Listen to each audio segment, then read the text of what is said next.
Pemilih 5 partai politik Koalisi Indonesia Maju atau KIMPLAS tidak kompak mendukung paslon nomor urut 1 Ridwan Kamil Suswono pada Pilkada DKI Jakarta. Hal ini tercermin dalam hasil survei Lembaga Survei Indonesia atau LSI DNIJA yang dirilis pada Rabu 30 Oktober 2024. Dalam surveinya, LSI menyebut pasangan Pramono Rano Karno justru mendapat limpahan suara dari pemilih PKS, Golkar, PKB, Nasdem, dan PPP.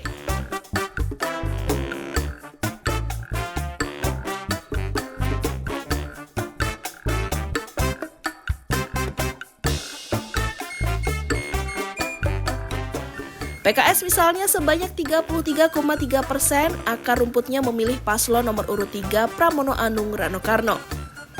Dan sebanyak 27,5% diantaranya taat pada arahan partai pendukung Ridwan Kamil Suswono. Sebanyak 7,8% lainnya memilih paslon nomor urut 2 Dharma Pongrekun Kunwardana. Adapun 31,4% memilih tidak menjawab.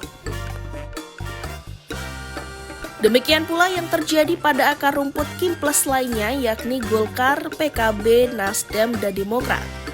Untuk Golkar, partai tempat Ridwan Kamil bernaung, sebanyak 44% akar rumputnya memilih Pramono Rano.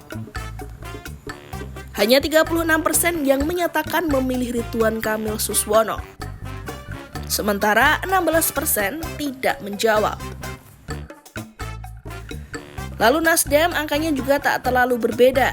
Sebanyak 45,5% akar rumputnya memilih Pramono Rano. Hanya 22,7% yang memilih Ridwan Kamil Suswono dan sebanyak 31,8% tidak menjawab. Untuk PKB, presentase akar rumput yang memilih Pramono Rano juga lebih tinggi, yakni 50%. Hanya 41,7% yang memilih Ridwan Kamil Suswono dan sebanyak 8,3% tidak menjawab.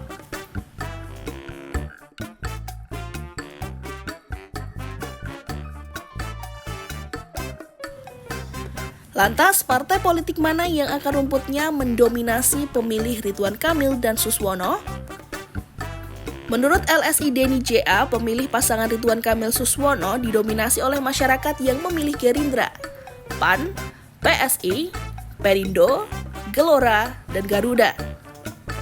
Temuan inilah yang membuat elektabilitas paslon 1 dan 3 dalam Pilkada DKI Jakarta bersaing cukup ketat. LSI DNIJA mendapati elektabilitas Ridwan Kamil Suswono sebesar 37,4%. Sementara elektabilitas Pramono Anung Rano Karno sebesar 37,1%. Kemudian diikuti elektabilitas Dharma Pongrekun Kunwardana yang masih terpaut jauh di bawah keduanya, yakni 4%.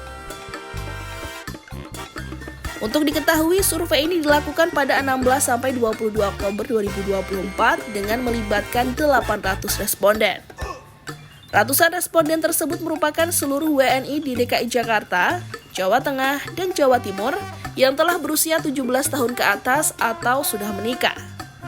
Penarikan datanya sendiri menggunakan cara multi-stage random sampling. Dari 800 responden, margin of error-nya adalah 3,5%, di mana setiap individu dalam populasi memiliki peluang yang sama untuk terpilih. Pengambilan datanya dilakukan secara tatap muka dengan responden menggunakan instrumen kuesioner.